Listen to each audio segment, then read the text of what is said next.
Good evening, good evening, good evening, good evening, good evening. Welcome. It's your man God of Dots back with another episode of The Audible, breaking down the latest and greatest from the world of football. Hope everybody's had a good day. I know that I have. Woo! It's almost Friday, y'all. It's almost Friday. One more work day to those the conventional schedule. One more work day. And one more team left to go in the AFC East as we've kind of dived into it this week. Hot and heavy started out with the Patriots. Yesterday was the Bills, and if you missed those, go back, check it out on the channel, like, share, subscribe, all that good stuff. Leave comments, whatever. Trying some new stuff tonight, y'all. Trying some new stuff, trying to do a little something with these shows. So, maybe this have something colorful in the background while I'm running my mouth. How you doing, Miss Murphy? How you doing? So yes. Let's kind of keep it. Okay, man. Okay, yeah. We're good. Okay, all right. Let's kind of keep it going with the AFC East. Like I said yesterday when I was talking about the Buffalo Bills, I can see this team make it a very deep run, possibly to a Super Bowl. That's why Buffalo was on my tier 1 of teams. The next two teams we'll be discussing in this division fall into that tier two group of teams. But I wouldn't be surprised if things break their way. They can make a run at the Super Bowl. We're talking about a lot of ifs. One thing about this AFC East, I was talking about it yesterday, and if you didn't catch the show, go back and check the replay. What I was talking about, this division, man, these teams have flaws, but these teams have fatal type flaws, meaning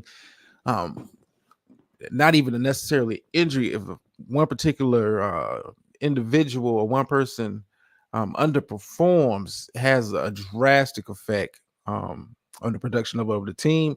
And when we're looking at the New York Jets, we're going to talk about the trouble areas, but just like we do with each and every team that we break down, we always start with the most important position on the field, and that is the quarterback position. And if you've been living under a rock or just, that much of a Jets hater, you do know they have got a new quarterback, bringing over Aaron Rodgers from the Green Bay Packers in a trade. Didn't really give up too much to get him. Didn't give up too much to get him, but gave up enough. Decided they needed to move on from Zach Wilson. Zach Wilson was obviously not a solution last year. Zach Wilson looked like he hasn't progressed at all since coming into the NFL. Lost his job for a large stretch of the season to former backup quarterback for the Dallas Cowboys, Mike White, who was not re-signing, obviously, but they ended up bringing over Aaron Rodgers. And I will say this, and I said this pretty much during the offseason when they was doing the courting phase, I like to call it, with Aaron Rodgers. He didn't look that good last season. And, sometimes, you got to take a player for where he's, it's just the NFL is what have you done for me lately? Any other position, they'll do that, but something about that quarterback position, they'll allow you to rest on your laurels. And last year, you had the people, the Aaron Rodgers sympathizers, who were making excuses saying, "Oh, he's got young receivers. It's going to take time and yada yada yada yada yada." But let's just call a spade a spade. He didn't play well last year. Played substandard. When we're talking about Aaron Rodgers playing at MVP level for the better part of his the last 10 years, nonetheless, he had a very, very, very poor season. And I'm Ms. Murphy to answer your question, because do I think it was a good move for Rodgers? No. And I'm gonna tell you why. Not because I don't think he can be successful with the Jets. Because when you look at the roster, it's some pieces to work with.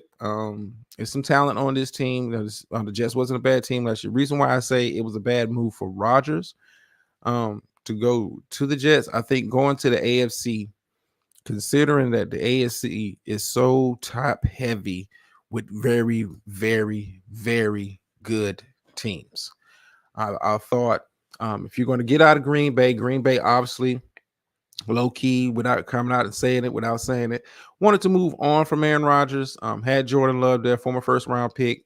It was time to see what he could do Um, Early reports are that the team likes him. You know, he's very well liked in the locker room. And his situation kind of reminded me of the Aaron Rodgers situation when Brett Favre was there. But do I think it was a good move for Rodgers? No, because if he's still trying to compete for Super Bowls, he's trying to make a run at it. Is plenty of other teams I would have went with. You know, contract be damned. You know, you could have reworked your deal.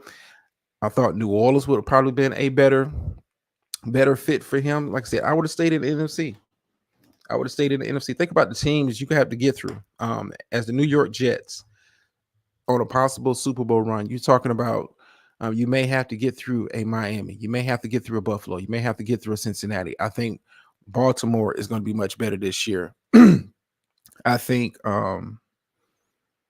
Jaguars will be slightly better. But I think you still have the Chiefs out there. I think the Chargers are going to be on the rise. Pittsburgh, when I look at their roster, is one of my, kind of dark horse picks going into the season. The AFC is so top heavy. If you'd stated, and let's say he goes to New Orleans, automatically makes New Orleans the favorite to win the division. New Orleans with the defense that they have, with the talent that they have on the offensive side of the ball, automatically makes them one of the top four teams in the NFC. Like I said, I get going to the Jets. It looks good on paper, and we're going to talk about this team as we kind of break it down, looking at them on paper. But it's fatal flaws, and fatal flaw for me when I look at this team. I see one major flaw on the defensive side of the ball, potentially, but probably the biggest fatal flaw I see when I look at this Jets team is probably the offensive line. We're gonna kind of talk about that in just a second, but like I said, no. For Rodgers, no. Considering how he played last year, and when you really look at the skill position players, I mean they're okay, but it's not like knock your socks off talent on that side of the ball. But we're gonna talk about it in just seconds. Like we break it down. You're banking on Brees Hall coming back 100% from injury, being able to produce at the level he was producing at before he went out. You're banking on him being 100% healthy for the entire season. Michael Carter is not a bad backup, but he is not. He doesn't bring that same explosiveness as a Brees Hall. So running back position, I would think they would probably go out, maybe sign another running back to that running back room. I've never heard of the guy that has as a third string. Never heard of him. But you're banking on Brees Hall being healthy for the majority of the season. Who knows? I mean, running back positions can be kind of fickle. The injury he's coming off of can be kind of fickle to kind of gauge, especially at his position when you're talking about putting wear and tear on your lower extremities like that. But then when you look at the wide receiver position, now I like Garrett Wilson, as eventually growing into a number one receiver. I like his skill set. I liked him coming out of college. I like bringing over Alan Lazard.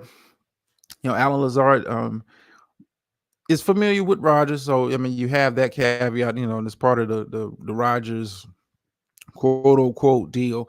But Alan Lazard, if you watch Green Bay, as far as like the running game, he is a very good blocking wide receiver. I think that's a very underrated part of his game. I think he's going to be able to help with the run game, and they're going to need it. But I like Alan Lazard, big target in the red zone, knows Rodgers. So getting up to speed on him with him is not going to be an issue. McCole Hardman, more of a speedster, not really a great route runner, but can take the top off of defense. I like him potentially in the number 3 role. And you also have Randall Cobb, who they also brought over from Green Bay. When healthy, is a very good slot wide receiver. Nothing too special as he's gotten much older, but it's not much. I got hit.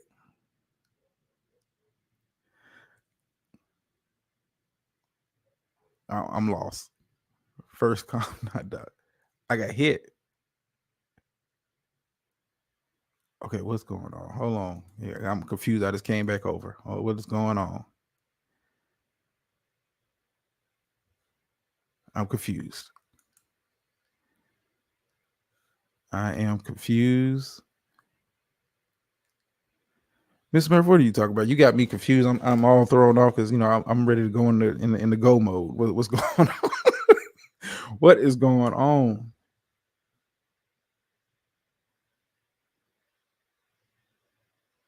Oh, have they shut me down? Okay, let me get this out of here.